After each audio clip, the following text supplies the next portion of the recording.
নমস্কার, আমি জয়শ্রী। আমার নতুন একটি ব্লগে সবাইকে স্বাগত জানাই। আমি যেদিনের ব্লগটি শেয়ার করছি সেই দিনটি হলো বৃহস্পতিবার। এখন ঘড়িতে প্রায় 11:12 মতো বাজে। আজকে আমি পায়েস বানাবো, কিন্তু কী উপলক্ষে বানাবো সেটা আপনাদের পরে বলবো। গ্যাসে আমি দুধ বসিয়ে দিয়েছি। দুধটা গরম হতে থাকুক। গোবিন্দভোগ চালটা ভালো করে ধুয়ে নিয়ে 2 চামচ মতো ঘি মাখিয়ে রেখেছি, সেটা আপনাদের দেখানো হয়নি, শুধু ধোয়াটাই আপনাদের দেখিয়েছি। দুধ ফুটে উঠলে কিছুটা দুধ সাইড করে নেব, তাতে সামান্য পরিমাণ গুঁড়ো দুধ মিশিয়ে দেব। গুঁড়ো দুধ খুব ভালো করে এটা মিশিয়ে নিতে হবে, যাতে কোনো দানাদার অংশ না থাকে। একেবারে স্মুথ করে নিতে হবে। দেখুন, খুব ভালো করে মিশিয়ে নিয়েছি। এবার ওই দুধের মধ্যে ওই মিশ্রণটি মিশিয়ে দেব এবং গ্যাসের ফ্লেমটা লোতে রাখবেন, যাতে ছানা না কেটে যায়। এই জিনিসটা কিন্তু অবশ্যই মাথায় রাখবেন, নাহলে কিন্তু অনেক সময় দুধের ছানা কেটে যেতে পারে। প্রথমে আমি তেজপাতা দিতে ভুলে গিয়েছিলাম, তাই এবার তেজপাতা ভালো করে ধুয়ে দুধে দিয়ে দিলাম। এবার কাজু, বাদাম আর কিশমিশ ঘি দিয়ে মাখিয়ে রেখেছি। দুধটা এখন ভালো মতো ফুটে উঠেছে। এবার ঘি মাখানো চালটা দিয়ে দিলাম। চালটা যেন জট বেঁধে না যায় সেটা নিশ্চিত করার জন্য ভালো মতো নাড়াচাড়া করে নিতে হবে। এই দেখুন, চালটা দেওয়ার পর দুধটা ভালো মতো ফুটে উঠেছে। তারপরে দেখুন কত ঘি বেশি উঠেছে। এগুলো হচ্ছে চালের গাছে ঘি মাখিয়েছিলাম, সেইগুলি বেশি উঠেছে। কাজু কিশমিশটাকেও এবার ভালো করে ভেজে নেব। আর একটুখানি ঘি দিয়ে একেবারে ভালো করে ভেজে নেব। আপনারা চাইলে এমনি না ভেজেও দিতে পারেন, আমি ভেজে দেওয়াটাই বেশি প্রেফার করি।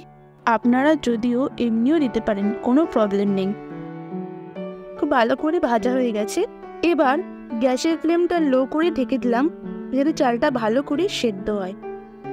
তারপর একটু এলাচ গুঁড়ো দুধে দিয়ে দিলাম, এতে দারুণ একটা সুবাস বের হবে। সেই জন্য চলুন এবার একটু ঠাকুরঘর থেকে ঘুরে আসি। এই দেখুন, এখন মা পুজো করছে। আজকে জানেন পায়েস বানানোর উদ্দেশ্যটা কি? আজকে হচ্ছে আমার মায়ের জন্মদিন, তাই একটু স্পেশাল কিছু করার চেষ্টা করছি। ছোটবেলায় মা আমাদের জন্য পায়েস বানাতেন, আজ আমরা মায়েদের জন্য পায়েস বানাবো। মা হলো প্রত্যেকের জীবনে সবথেকে বড় উপহার। তার মতো মমতা, ভালোবাসা আর যত্ন বোধহয় পৃথিবীর কোনো মানুষ দিতে পারে না। আজকের দিনটা শুধু তার জন্য, আর আমরা সবাই মিলে তাকে একটু বিশেষ অনুভূতি দিতে চাই। চলে এলাম রান্নাঘরে। এই দেখুন, কাকিমা মাংস ধুচ্ছেন।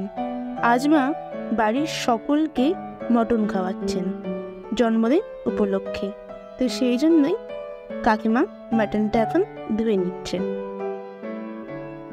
পায়েসের চালটা এখন পুরোপুরি সেদ্ধ হয়ে গেছে। আচ্ছা, আপনারা আমি কমেন্টে বলুন তো, আপনারা আপনাদের মাকে কি এভাবে সারপ্রাইজ দিয়েছেন? আর আপনাদের কাদের কাদের খুব পায়েস খেতে ভালোবাসেন এবং তার সাথে পায়েস রান্না করতে? এবার পরিমাণ মতো চিনি দিয়ে দেবো। আপনারা আপনাদের পরিমাণ অনুযায়ী চিনি দেবেন। চিনি দেওয়ার পর ভালো করে মিশিয়ে নেব। তারপর দেব ভেজে রাখা কাজু কিশমিশ দিয়ে ভালো মতো মিশিয়ে নেব। খুবই সামান্য লবণ দেব, যাতে মিষ্টির ব্যালেন্সটা বজায় থাকে। সেই জন্যই এটা আপনারা যদি স্কিপ করতে চান অবশ্যই স্কিপ করতে পারেন।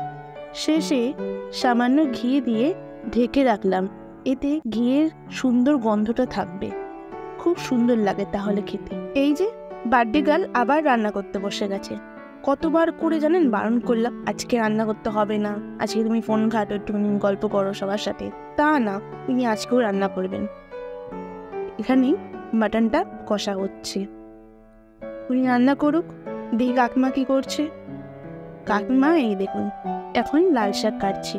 ছোট থেকে একটা জিনিস শিখে এসছে যে একে অপরের সাহায্যে কাঁধে কাঁধ মিলিয়ে সাহায্য করা। এবার বেরিয়ে পড়বো কেক আনার উদ্দেশ্যে। চলে এলাম মন জিনিসে। মন জিনিসে কত রকম কেকের কালেকশন এখানে, মানে আমি কনফিউজড হয়ে গেছিলাম যে কোনটা ছেড়ে কোনটা নেব। প্রত্যেকটা কেক এত সুন্দর ডেকোরেশন করা, মানে কিছুতেই বুঝতে পারছিলাম কোনটা নেব। তারপরে একটা কেক চুজ করলাম। এখানে দেখুন কত রকমের স্ন্যাক্স আছে, আর এইদিকেও অনেক স্ন্যাক্স আছে, আর আছে সফট ড্রিঙ্কস। এখানে অনেক পেস্ট্রিরও ভালো কালেকশন আছে।